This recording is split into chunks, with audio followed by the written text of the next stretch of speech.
Right, well, hello everybody and welcome to this roundtable discussion, hosting events in the new normal. Now, my name is Martin Fullard. I'm the editor of Conference News magazine, and I am also the editorial director at MASH Media. Now, before we crack on, and I'm delighted to say we'd be joined by a fantastic panel. There's just a couple of housekeeping bits and pieces. Can I ask you all please to mute yourselves, with the exception of our panel? That way we can ensure that what they say is heard by all and is clear. Of course, we want to hear what you have to say, and you will see a Q&A and chat box function, so please do pop your questions in there. We can't get to everything, I suspect, but we will very much try our best. I also recommend you view this session in speaker view, which you can change in the top right corner. You'll see it says gallery view or speaker view. Speaker view means you'll see the individual just talking and not everyone else. Now, I'm delighted to be joined today by such a fantastic panel who in a few moments I will ask to introduce themselves. But first, I just wanted to give a bit of background.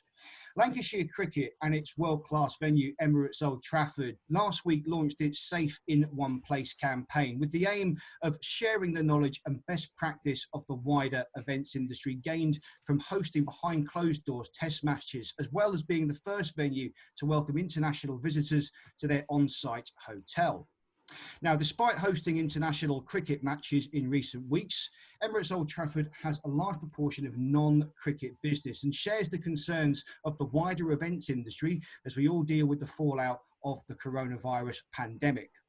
So Emirates Old Trafford's benefited from a lot of stakeholder support to enable the venue to host cricket this summer and feels duty bound to share these experiences with the wider industry as we look to the bounce back from the 1st of October. Now, this roundtable is going to be a key pillar in this campaign, and I'm delighted now to ask the panel to introduce themselves. And I think we'll start with the Mayor of Greater Manchester, Andy Burnham, who I will tell you is only with us till 4 o'clock. So if he disappears, don't worry, that exit is scheduled. Andy, please introduce yourself to our audience. I will. Thank you, Martin. Good afternoon, everybody. I am the first elected Mayor of Greater Manchester. Very proud to be so.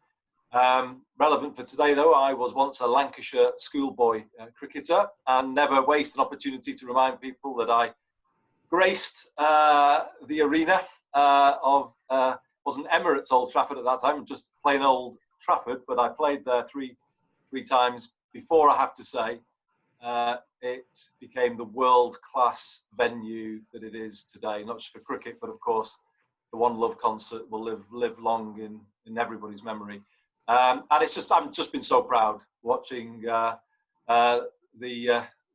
club host the return of Test cricket recently, with all of the eyes of the world on it, and doing so professionally and with great aplomb. So it's great to be with you all, Martin, and I'll hand back to you. Thank you. Shona, please introduce yourself to our audience. Lovely, thanks, Martin. So I'm Shona Southern, and I look after Marketing Manchester.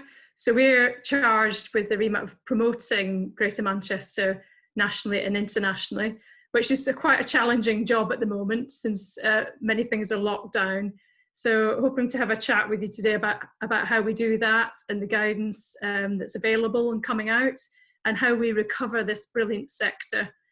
Real fan of Old Trafford, absolutely. Old Trafford's one of our key partners for the last couple of years, and we've been to many international countries to fly the flag for Greater Manchester and Lancashire Cricket Club. So hoping to do that in the very near future, face-to-face going forward. Thanks, Martin. Thanks, Shona. Ian, please introduce yourself to our audience. Hello, thanks, Martin. Hi, Daniel. Hi, Andy. Ciao tutti. I'm in Italy. I'm Ian Nuttall. I organise conferences for the sports and entertainment sector through my business. Not the best sectors to be in at the moment, but full of news, but not many events. So I'm looking forward to putting some ideas across, but hopefully learning some things about how we restart in a positive way. Thank you, Ian. And finally, Daniel, please tell us who you are, where you're from, and so on. Other game show cliches will come later. Great, smashing, super. Thank you, Martin. Daniel Gidney, I'm the Chief Executive at Lancashire Cricket, based here at Emirates Old Trafford, in a very sunny Manchester, and I can tell you it is always like that. England have taken a Pakistan wicket, you'd be pleased to know, but it's kind of a bit strange hosting the first international sport anywhere in the world, used to having 25,000 visitors in our local visitor economy here for a test match, and I've got 300 people in the stadium. So it's very strange, very odd, but delighted to be here. And thank you everybody for joining us on a Friday afternoon to collaborate and see how we can all work together to restart our sector. Thanks, Daniel. And the first question I'm actually going to aim towards you, Daniel, is a bit of a scene setter, I suppose, and you've kind of touched on it already. But I was hoping maybe you could obviously take us through what the experience has been like for you in providing this safe in one place experience. So tell us about the undertaking as it happened and what you've learned so far. Yes, thank you, Martin. Let's say welcome everybody. I think the journey we've been on is quite extreme, really. It's, you know, we went from a situation of having a large burgeoning business with a large conference facilities, hotel, and then suddenly obviously COVID struck, and pretty much that business stopped overnight in mid to late March. But then I think we've been working very closely with the governing body for cricket, England Cricket Board, and the domestic government, and we were delighted to be selected one of only 2 venues across the UK to actually be able to have the ability to host international sport, the first international sport anywhere in the world. And just very proud at Emirates Old Trafford as part of Manchester's vibrant economy to be able to do that. So I think, but the journey we've been on is intense, a 50-page PowerPoint document that effectively of how we're going to create a biosecure environment for behind closed doors cricket that can not only satisfy our government, but also other governments in Australia, Pakistan, and West Indies in terms of them feeling comfortable to send their players overseas into the UK. And I think with any recession, it's about consumer confidence. It's about giving people confidence that you can operate in a safe way. And I think the big lesson for us on Behind Closed Doors is that we have been able to demonstrate with support from our stakeholders to actually be able to provide a safe environment for people to come in, whether it's, you know, and that's international sports stars to fly into Manchester, to host international cricket. And then it's quite complicated indoors, which is why we've created the Safe in One Place campaign. With COVID, you've got to do ventilation strategies, social distancing, all of the PPE, one-way systems, perspex. And I think we showed a photo earlier of our hotel bar, which had perspex screens and one-way systems.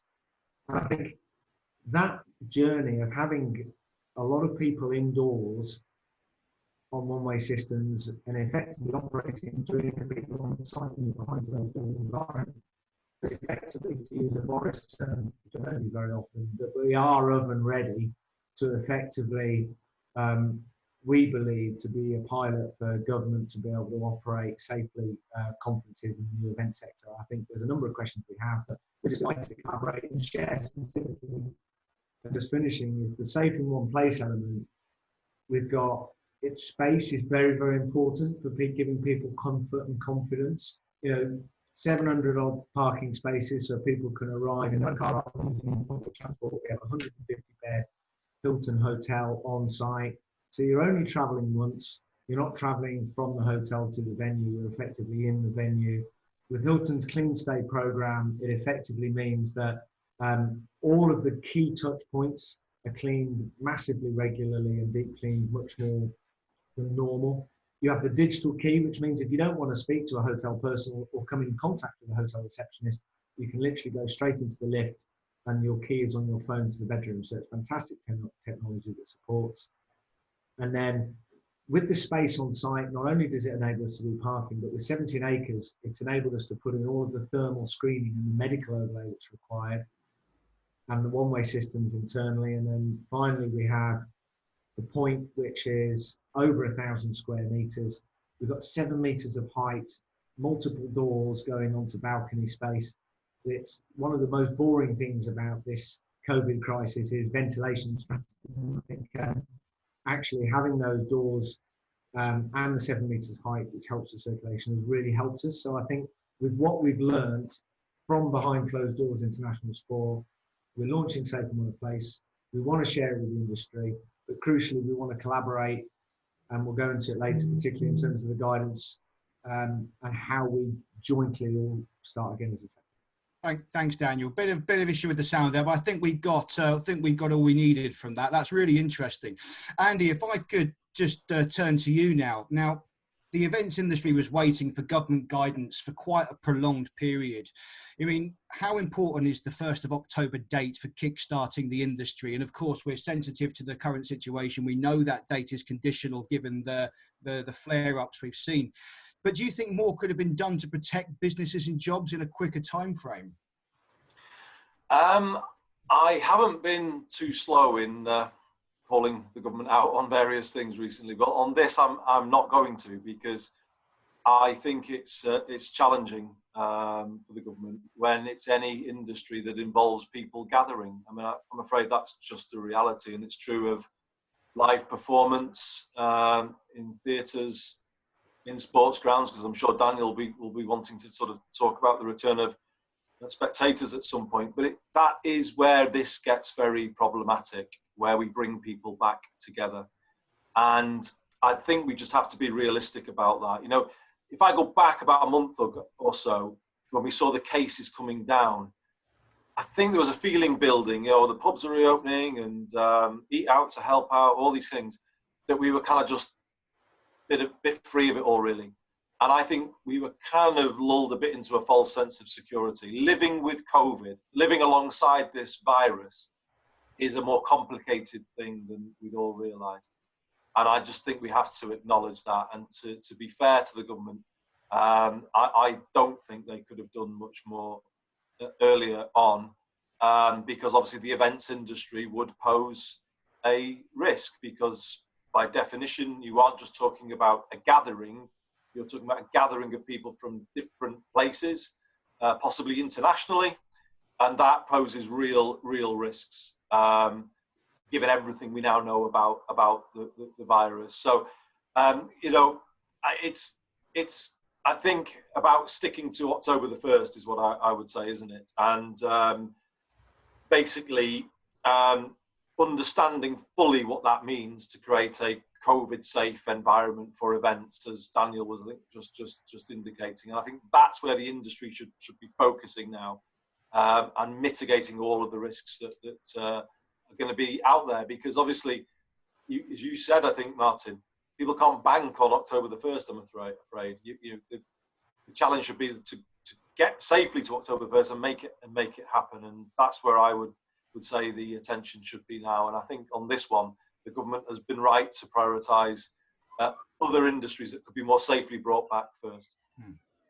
I mean, there's obviously it's very difficult to make the case for events sometimes to central government, and there's various reasons for that. But yes, of course, I think many people see that it's an associated bad optics, I suppose.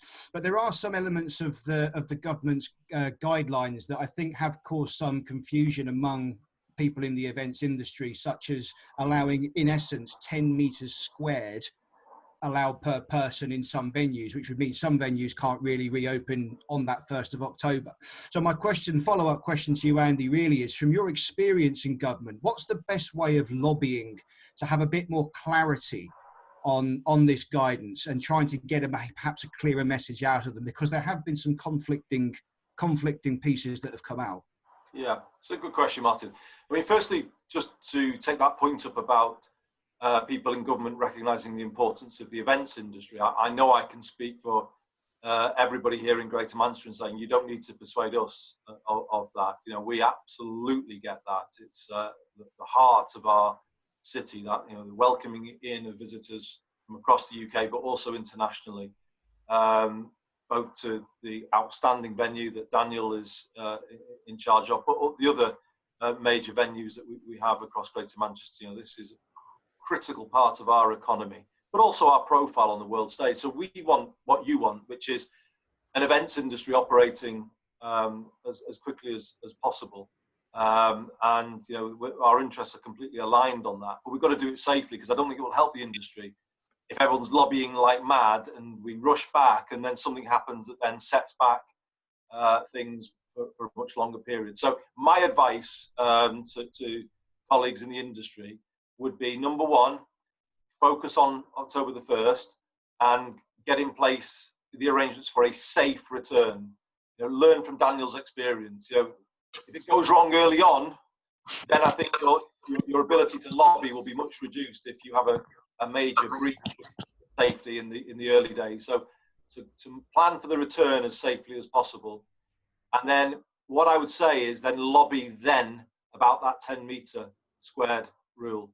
You know, let people experience a conference again, build a little bit of confidence, and then go back later this year to say, look, I think we can now, you know, can't we now relax this? I think go for a safe, soft landing is what I would say with the return, and then lobby on the back of people having got over the hump of returned, then I think there will be a case to go back to the government on that. To go too fast too soon would be too risky for the industry, in my view, and you probably won't get a hearing from the government right now.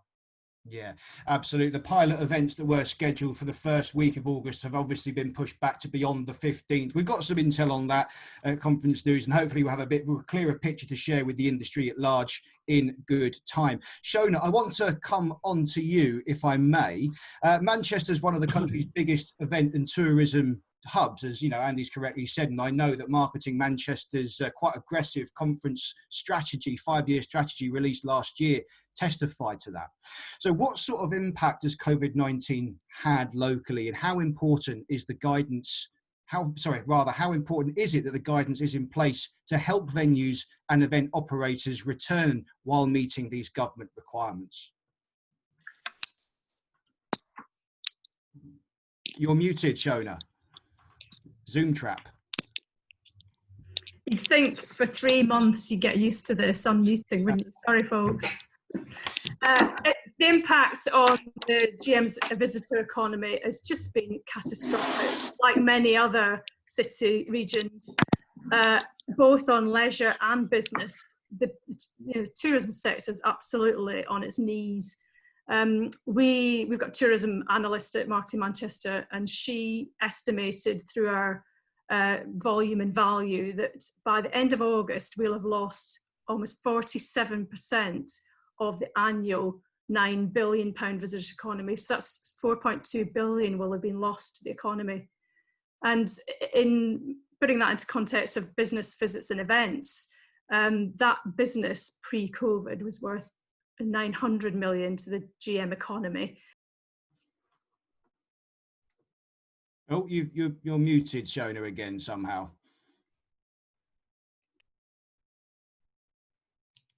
There we are. It keeps going. Is that at your end or is that at my end? No idea. Carry on. Carry on. So so the impact on the business visits and events sector is, it's just absolutely catastrophic.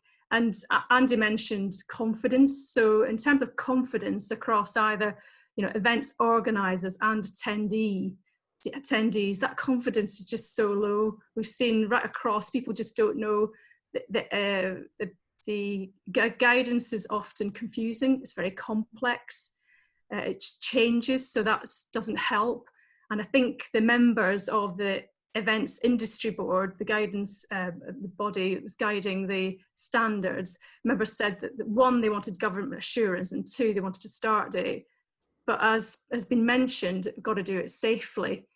And within Marketing Manchester's Convention Bureau, which we run, before COVID, we had 52 conferences on the go, and most of them were either cancelled or postponed.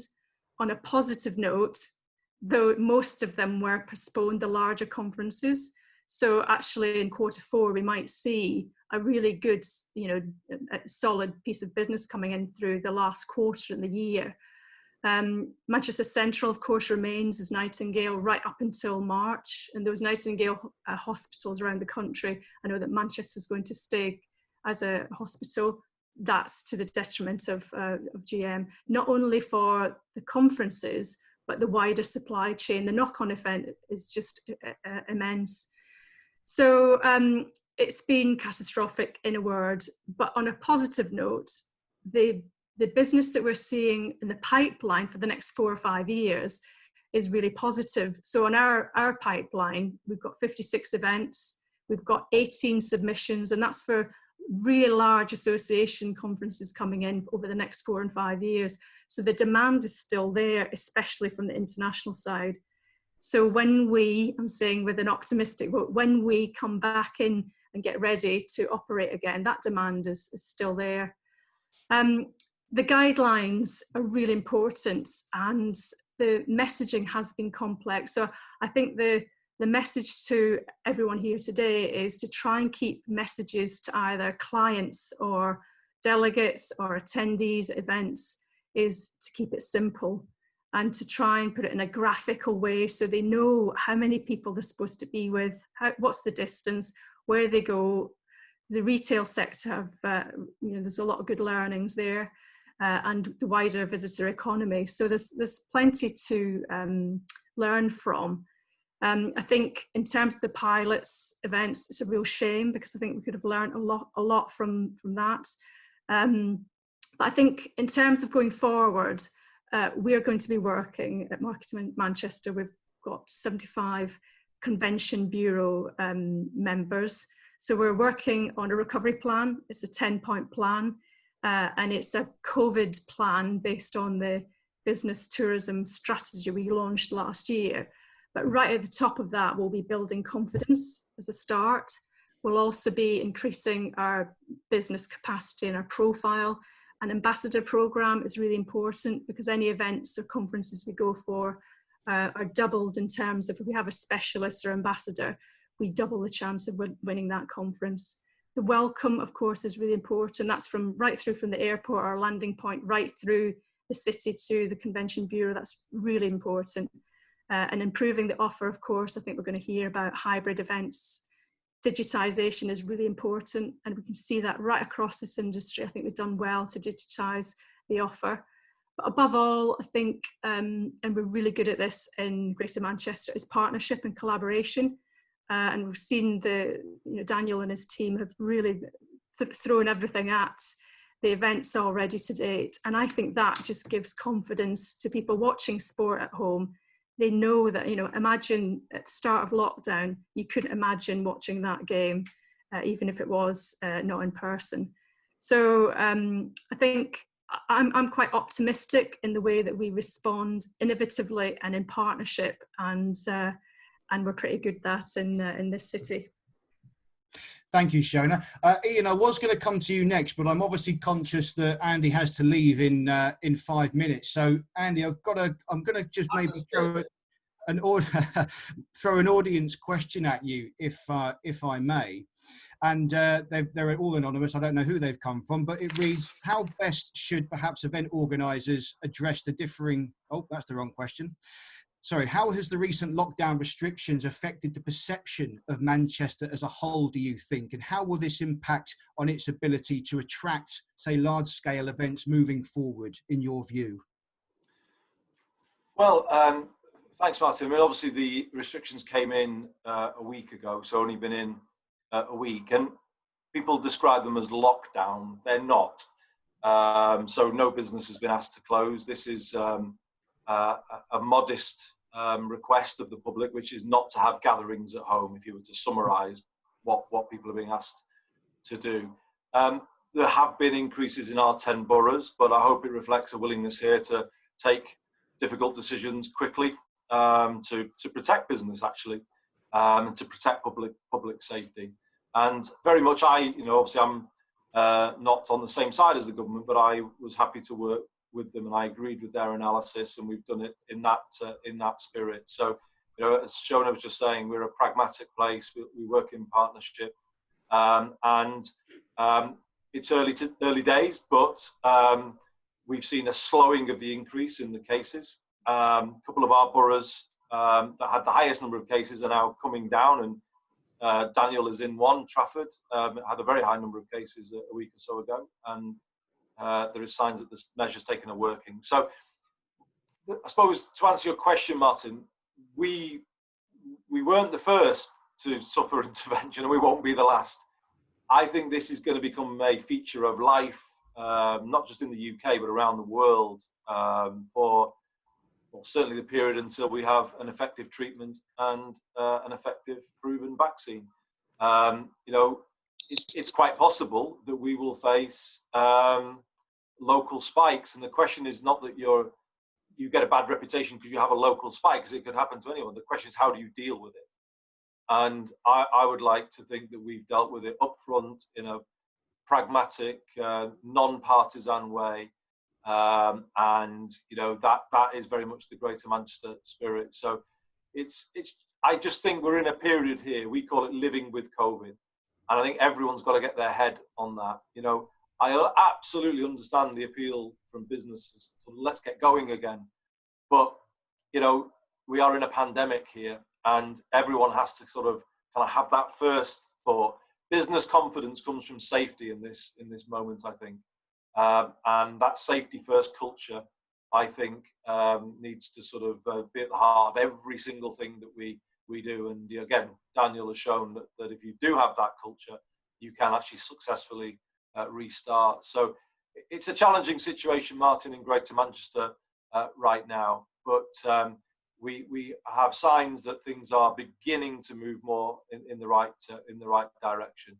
And I can assure you that we are on it 24/7 with regard to testing, contact tracing. I came on this call following a long discussion with the government about what more we need to do now to tighten the net, so that the minute a case arises, we chase it down, we're on it, and we're getting to a point where I'm soon we'll have much more confidence in those arrangements. So I hope that answers the question.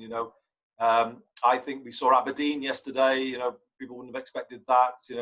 This could happen and will happen anywhere. And I think industry needs to think about that at all times. And it now just needs to be part of the way we work for the foreseeable future. Well, I'm sure your dynamic team and assets towards the events industry across the city will be on top of that, and I'm sure they'll be agile and resilient in the face of crises. And do you have to leave us now? I'm afraid I do, Martin. I really enjoyed the discussion. I was looking forward to hearing Ian, and I feel cheated that I won't be able to. We'll send you a recording. He's obviously got a lot to say. I can see it's ready to come. So apologies to have to leave, but can I just say that I'm on this call and doing so because I'm proud to support Lancashire County Cricket Club, my boyhood club.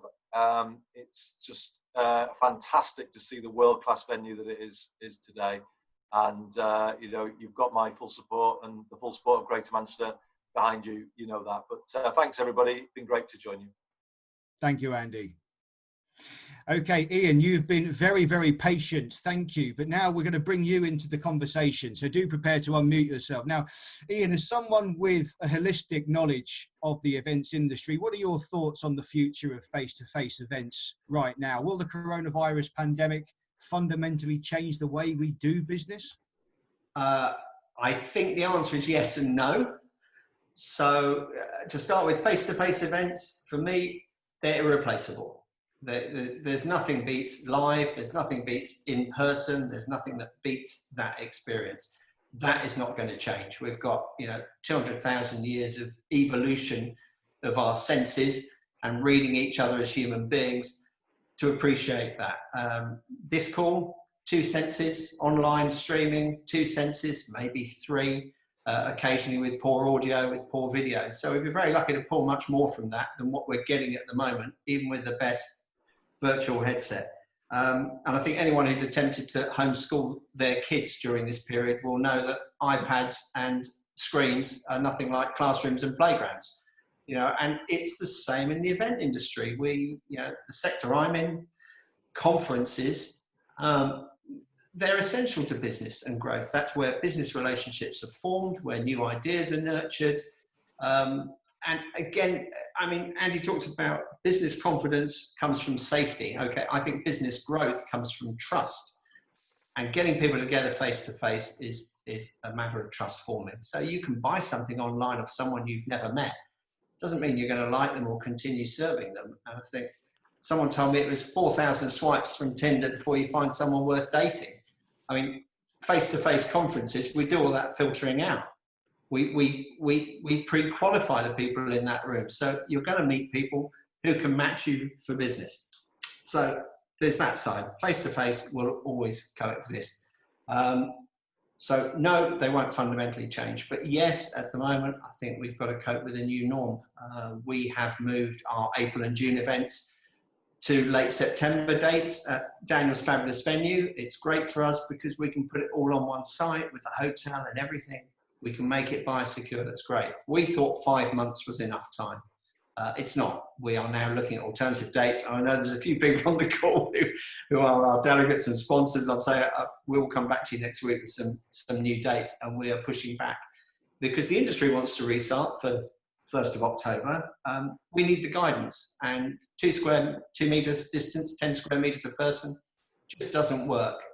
Rebecca Burnham from LW Theatres was on the IQ Mag yesterday saying, you know, they don't work. Socially distant shows in theatres don't work. 30% capacity doesn't work for the artist. What kind of performance is that, you know? And it doesn't work for the audience. And he was right. You know, we've got to be cautious and take steps. But I would really love some guidance right now. And I am, you know, waiting for that in terms of what works. I'm scratching my head that my wife can get on an aeroplane, fly to Italy to be here, sat next to 300 other people in a tiny metal capsule for 3 hours with a mask on, getting up, passing each other, going to the loo and everything else. And that's considered safe. Yet I can't put 500 people in a 2,000 square meter event space with the doors open or indeed put them outside. So I'll pass that back. I think that's a frustration for me. It's nice to have my wife here, I must say. But very good. I don't doubt it. But you're absolutely right. There is a massive cloud of confusion, particularly with the Prime Minister's most recent address on the 31st of July. We're allowed business events are up to 30, so long as the venue can demonstrate that it can qualify, and be COVID secure as the government guidelines suggest. But wedding receptions for 30 can't happen. I mean, it's a very similar principle. Maybe one's alcohol fueled and the other perhaps isn't, but maybe you've never been to the right business meetings. But there is certainly a disconnect in the rules, and it does feel like a patchwork that's made up. So yes, a really, really good point. I want to move on now to some questions that we had sent in advance from our audience. And I'd like to get your take on this from all of you, if I can. So Daniel, if we could start with you. How best should organisers address the differing levels of potential fear of contagion among conference delegates, i.e. those who are in total paranoia of any contact, don't come within 2 meters of me, versus those who are a little bit more perhaps relaxed or blasé about it, and their approach to contact and happy to shake hands and so on? I mean, that's a bit of a tightrope, isn't it? Yes, thank you, Martin. I think it is challenging, but I think we've learned an enormous amount with behind closed doors because, we've had the West Indies and England cricket team staying in a hotel. We've now got the Pakistan cricket team staying in a hotel. And they're all slightly different and all have slightly different nuances and views and preferences, and some are more sensitive about some things than others. Also, the broadcasters from BBC and Sky, some are very relaxed, some are not relaxed. So I think we've actually learned, we're kind of living this as it's happening now.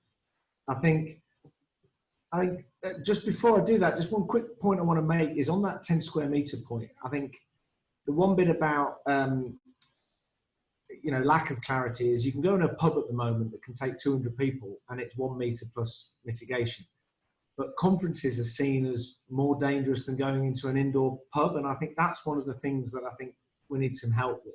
I think, and I think we've demonstrated that this industry is incredibly innovative, as you know. People come up with all sorts of different creative ideas of way of delivering different types of events and different types of delivery. And I think the brains of this industry can easily create a COVID-safe environment based on government guidance using other sectors. One of the challenges is DCMS in sport is different to biz, and people have different views, multiple civil servants. I said it doesn't help. Specifically answering your question, we had somebody coming in here and space is important. I think Ian's right. You will always want a live immersive event. But I don't think we'll have virtual as future, but I think hybrid is a part of our future. I think there'll be COVID safe. So if somebody comes in and they're at the end of the spectrum, like my 19-year-old nephew who doesn't care, so that kind of person can come in. There still be socially distanced in a space the size of our point. We can have a main delegate space with all of the rules where they can have a main delegate session. And then you can have somebody else who's petrified, but actually what they can do is they can come into our hotel with a digital key. They can actually go up to their room and they can have the event live streamed onto the television in the hotel room. So effectively, you have a hybrid event where you get the person who's really wants the live immersive experience in a safe way in one place, but then you've got the other person who really wants to feel part of it, is nervous, but is okay with traveling in their own car and then going into a hotel and then feeling part of the event, but not necessarily in the same room with loads of people. So I think we have to be agile and flexible as an industry to give people solutions that recognise that different delegates have different views. Absolutely. And I think, the point of a hybrid is it has to be rooted in live. We are still going to have to incentivise people to enjoy that live experience, but of course, rocky road. Shona, could I get your view on that then? How to address the differing levels of fear between delegates? I mean, from a Marketing Manchester perspective, you're selling the city, I suppose, as a destination. You really want people to come here, don't you? We do. And our campaign, you can see it online, it's called Find Your Space. And it's a campaign on different levels. So for this sector, it's a space to meet. But it's all about safety, and Find Your Space is supposed to be at different levels. So it's literally, find your space in a space where you feel comfortable. It's also about headspace. We're all moving into a new space. So without being too creative, we just didn't want to create a Safe Manchester campaign. We wanted something a bit, bit more unique. So I think it's in the messaging. That confidence, the barrier of getting people over the confidence to start moving out again, we started hyper-local, and it's looking at our own residents, trusting them to try out things as a local tourist.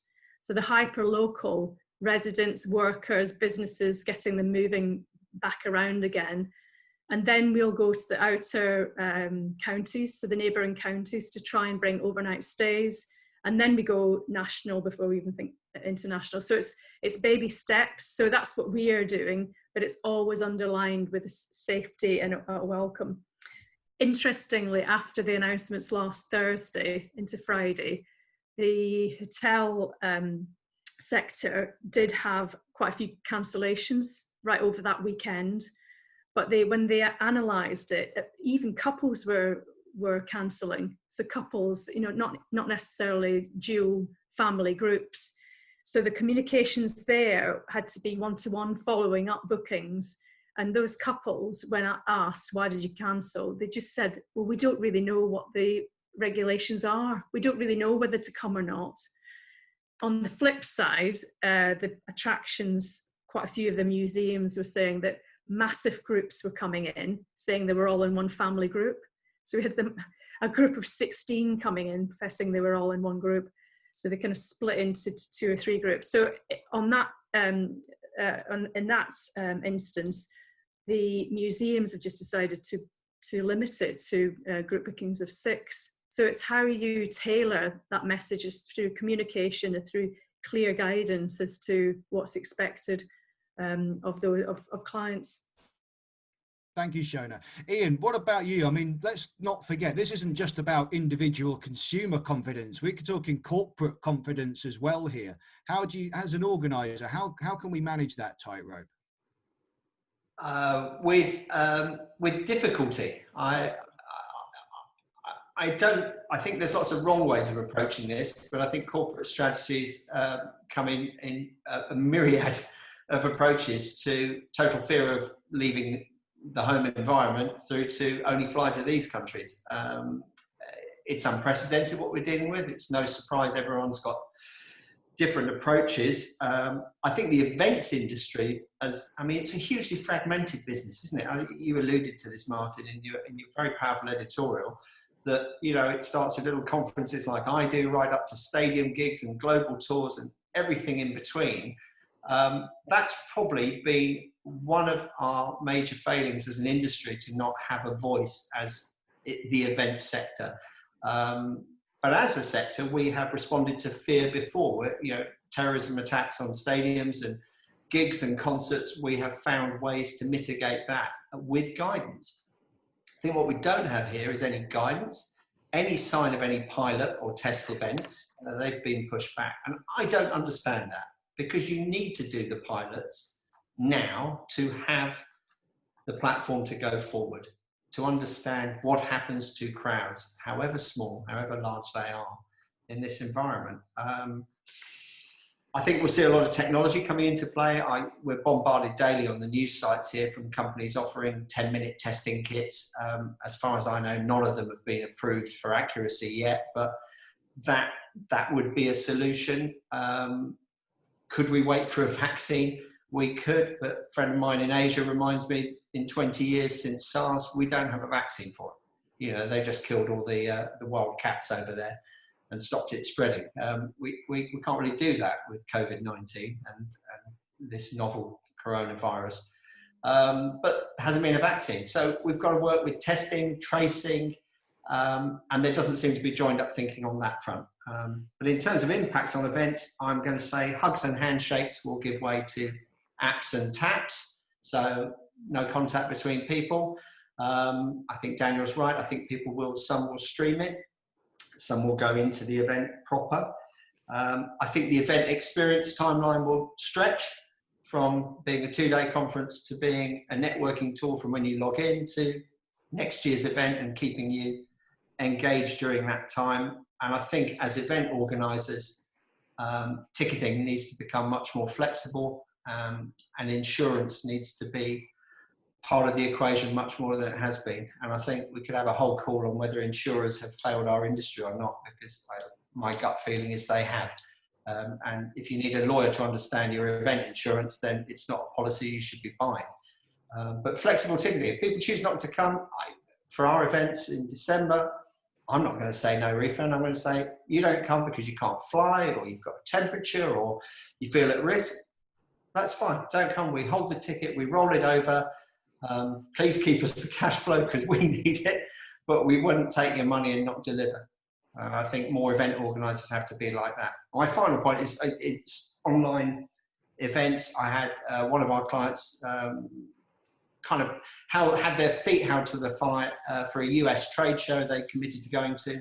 The organisers there said, no, you can't cancel, but we're going to give you an online experience for several weeks. And, you know, all their thousands of dollars on exhibition stands went into that. They had 12 people come by their virtual booth.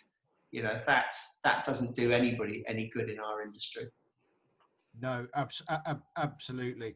And this is the fundamental thing. I think people are judging the success of online events during the lockdown, but we've all been at home with not much else to do. So it doesn't really paint a very accurate picture. When people are back at their offices, at their desks or wherever, are they going to have the same inclination to join into an online event? I'm not fully convinced. And on the pilot events, just throw it in there because you mentioned it, the lobbying groups, so led by the Business Visits and Events Partnership to the DCMS, was saying that no, we don't need pilots. The guidance is there. We know what we're doing.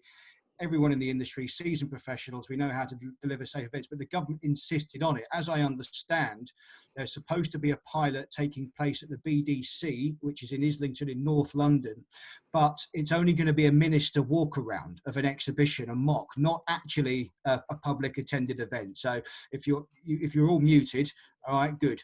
I don't want to hear what you have to say, because otherwise that's going to be a massive big problem. Okay, so moving on, we've got a few more questions before we run out of time. Daniel, if I could come back to you, there's an interesting one here that came in from the audience, and it reads, if you could give one piece of advice to fellow companies in relation to running successful events in a post-COVID-19 world, what would it be and why? One piece of advice. Okay, I think the key thing is look after your yes, thank you, Ian. Look after your mental health. I think it's about being very positive. There's so much negativity out there, and I think it's about saying, do you know what? Where there's a will, there's a way. And actually, we've learned a lot of difficult lessons in terms of preparing behind closed doors. But I think the point I tried to make earlier is this industry is incredibly innovative. It has huge talent across the piece nationally. And actually, people will come up with solutions if you give them the opportunity to do that. So my one piece of advice is stay positive, collaborate, because collaboration through best practice, which is why we're not trying to patent or hide anything. We just want to share everything that we've learned. We've been through some pain. We want to share it. So collaborative best practice, stay positive and let the creative juices flow, because all of us want to find a solution. And I think, if given an opportunity, we all find a way of doing this. And when government get comfortable that we can do this and we can do this safely, then I believe that slowly more capacities and more things will be able to happen in that industry. Thank you, Daniel. Shona, I've got a question here again from the audience, which I'm going to aim at you. And someone is curious about the boom once we get going again. And the question reads, there's a lot of positivity about, events post 1st of October. However, is there any consideration that the event schedule will be so packed that attendance will drop per event? Is there any data to suggest that might be the case? Well, I really hope that's the case and it's a boom and we're all packed. End of. In terms of, well, I think the lack of confidence is kind of a slippery slope, isn't it? Because the confidence has moved as we go into the year. So now conference organisers are worried about September to December. Now it's trickling into January, etc., etc. So as we continue into the year, but the postponed events are being moved to the back end of the year because they're trying to get a like-for-like postponement. What we have seen is on, say, the music events and the cultural events, that end of quarter is absolutely jam-packed. And so they feed off each other. So I'm still optimistic that will happen. But if we don't get the rates under control, we'll never get back into operation. So what we felt in Manchester, I think Andy's absolutely right. We've seen it right across the country. And for Aberdeen, and it's quite interesting in Greater Manchester, Hale's a hot spot. So it's the lucrative areas as well as all of the other areas. Everybody assumes that. So there's nobody can hide from this. We've already heard Belgium's just gone into quarantine in terms of the air bridges today. So nobody's hiding from this. What we've got to do is get the virus under control. I don't think that we're going to get a vaccine very soon. So it's living with COVID. So I think the piece of advice for event organisers is to make sure that their venues and their practices and their people are looked after and as safe as possible. I was reading about an event in South Korea, and they've had the benefit of living through all of that awful SARS, those years ago, but they've just processed 45,000 people in an exhibition in 4 days. And that was done, slickly. They're all into it. They're all living with it because they've been living with it and used to it for so long.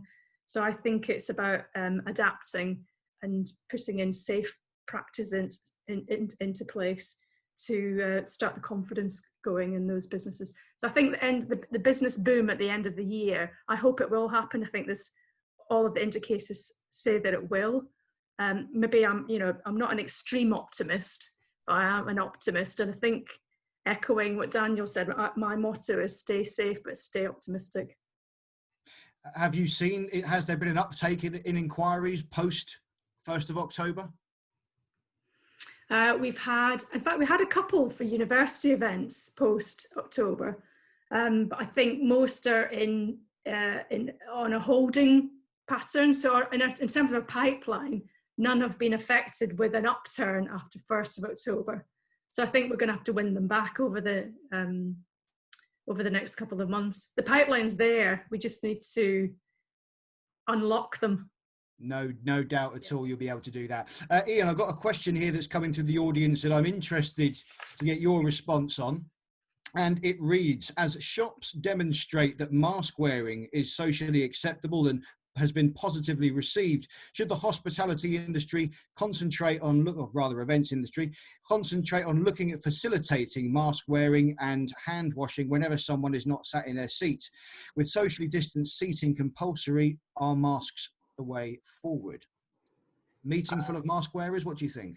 I would say absolutely. I'm in Italy. They have, in true Italian style, of course, they wear their masks with pride. You know, they have a crash helmet under one arm for their moped and the mask under the other, ready to go into the shop, and they swap between the two. That's the mitigation we need. As I say, if you can get on an aircraft and sit in a tiny tube for 3 or 4 hours, and that's deemed to be safe with your mask on and hand sanitizing, then that's all the guidance I need to start opening up conference pipeline and bringing people back to events. And I think everyone else feels that same way. We haven't got that yet. And that's the dichotomy I'm struggling with. I think hand sanitizing, temperature screening on check-in, all those sort of things, distancing, line, floor markings, all that will become de rigueur, just normal. We will accept it. I mean, I do reflect in 20 years of conferences, no one has ever phoned me up and said, oh, I'm not going to come to your event in December because everyone gets flu that time of year. So there's never been, yet now we have this fear of contagion, but we've always had winter flu, 15,000 dead a year on average in the UK from it. But it's never stopped people going to conferences. And I think, you know, masks, hygiene is a reassurance, will be the new norm. And as everyone has said on the panel, we will be living with it for some time to come. I'm looking at ways of, you know, putting delegate badges on face masks and, you know, color coding them. So don't come near me, I'm a 2-meter person, or you can touch my elbow in green because I'm kind of quite sociable. I mean, that's being flippant, but it's that kind of wearable approach that we will need in audiences.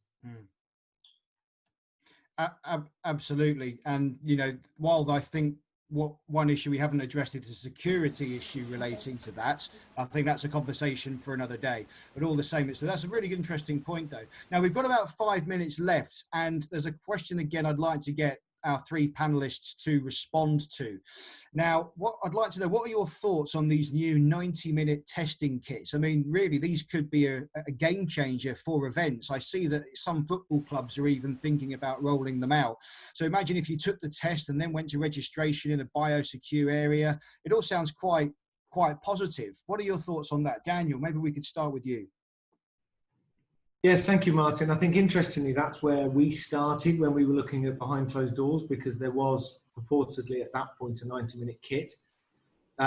Because I think if you want to be genuinely biosecure, that's really the only way you can do it. I think what soon became apparent was, even though the government had ordered a number of these 90-minute kits from the manufacturer in America, is that they weren't actually accurate. And the problem is if you're trying to build consumer confidence about safety and trust, as Ian says, you have to, the whole point, when I was talking about hosting behind closed door sport, testing had to be at the forefront and at the heart of our strategy. And I think because testing is what gives people confidence. And I think the problem is, unless you can get government to say that these tests are accurate, if they can, then I think a 90-minute test could be a game changer. It's not a silver bullet, though. I think the one thing I would say is, I think it's a number of mitigations. So whether I would still have my thermo screening, I would still have my delegate details for test and trace, I would still have my one-way systems, I would still have my hand gel, I would still have my PPE and my mask and my social distancing. It's part of the mix, but ultimately, where in terms of when people are paying for delegate spaces or being an exhibitor or a sponsor of an event, then actually, even today, a cost of a PCR testing kit, which is within 24 to 40 hours, is between 100 and 150 pounds. You know, actually, that might become a price of the industry. The one challenge I would say is, though, Emirates currently, which is our sponsor, which are fantastic, currently test you before you get on a plane going to Dubai. The question I would have is, what happens if somebody's travelled to your event, they get tested on a 90-minute kit, they're in a nice little waiting area, but then find that they're positive? the sending somebody home. So I think that's something, I think none of these are going to solve every problem, but it's all about gradual mitigations that can improve life. And one final thing I'll say before we go to the rest of the panel is, the other thing, just picking up on the guidance point is, and when you asked Shona about pipeline, one of the biggest challenges with pipeline is that if I'm an organizer wanting to book a venue, one of the biggest things I want to know is, what is your capacity? And at the moment, it's almost impossible for venues to accurately give specific capacities, because the interpretation on the guidance can be different. So if you were a large venue, you're now a medium venue. If you're a medium venue, you're now a small venue. And if you're a small venue, you probably don't have a business. So I think these are the things that are very challenging, which is why the pilot events, I think, are so important, so that we can test. 10 square meters is ridiculous. We can probably make 1 meter plus mitigation work, but it's only by getting monitoring and test events that you can actually give the government confidence to actually tighten the guidance and focus it. Thank you, Daniel. Shona, could I get your view on that? The 90-minute testing kit, from your perspective, do you think that if it does come off and turns out to be a useful product, will that help you in your job, bringing business back to the city?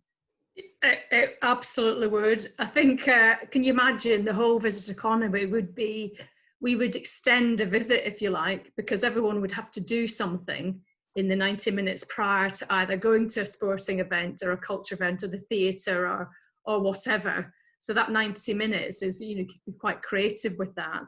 So I think it's great, you know, for the theatre programmes, it would really give, you know, turn the circle on the theatre and performance programmes. But my imagination then goes to, okay, how would you manage that? So would you have a waiting room? And if someone was positive, and then does everyone then have to then go home? So I don't know how you would manage that, but that's by the by. That's why we need innovative solutions, and a 90-minute test would be right up my street. How it would actually work in practice, there's a lot to discuss on that one, I think. Absolutely. Now, we seem to have lost Ian momentarily. So, Daniel, I'm going to come back to you with a bit of a, not a curveball question. Oh, you are there. Oh, okay. Well, welcome back. That was good timing. My goodness me, impeccable. Not all heroes wear capes, but they do live in little boxes on screens. Ian, we were just talking about the 90-minute testing kits. As far as you're concerned, do you think that would be a game changer? Would that perhaps be something you'd factor into your events, event management? Yes. I mean, a lot of delegates coming to conferences arrive the night before, expect to go to the bar and start networking. I'd be quite happy to put them in a bedroom and they can do their testing kit there and then join the conference.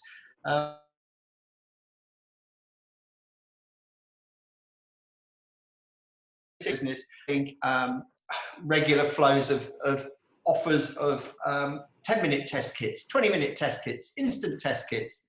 But without the approval and the accuracy on those, they are meaningless.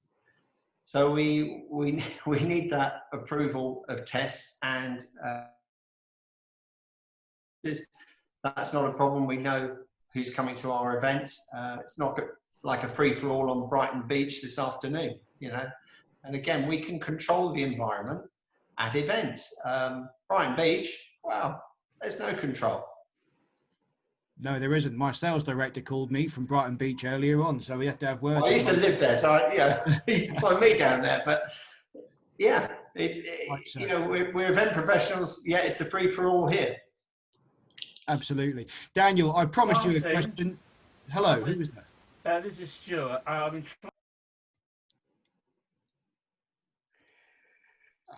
right. Yeah. Now, what I would like to ask: why isn't everyone been tested?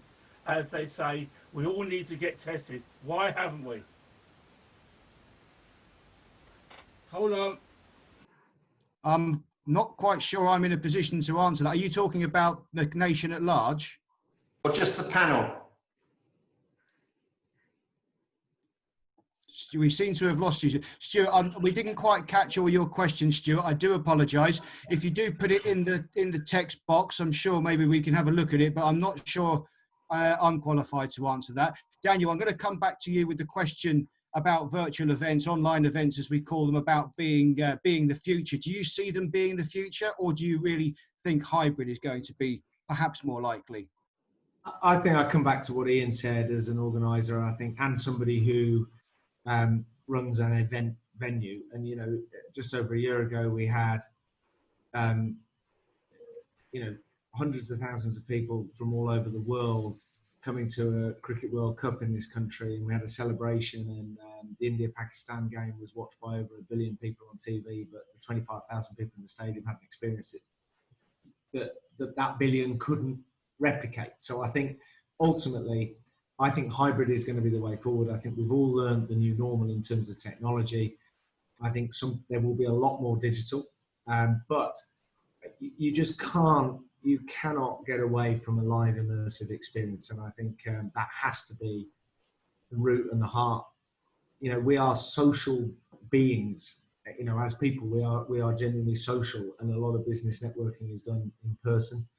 And I think we have to find a way of safely getting that back to as a core of events. I think, you know, we have to make a safe way of doing it. And just in terms of Stuart's question on testing, I think, you know, the government have upped their testing capacity. I understand now that anybody who wants to get tested can get tested on NHS testing sites. So I think if Stuart, you haven't been tested and you want to be, you know, go online, you can register to get tested at an NHS site. So I think people can do that. Thank you, Daniel. Okay, folks. Well, I'm afraid I think that's all we have time for today. I'd like to extend my thanks to our panelists and, of course, to all of those who have joined us today, participating and sending in questions. Apologies we weren't able to get to all of them, but some great insights, I'm sure you'll agree. And of course, thank you to Andy, who of course is no longer here with us.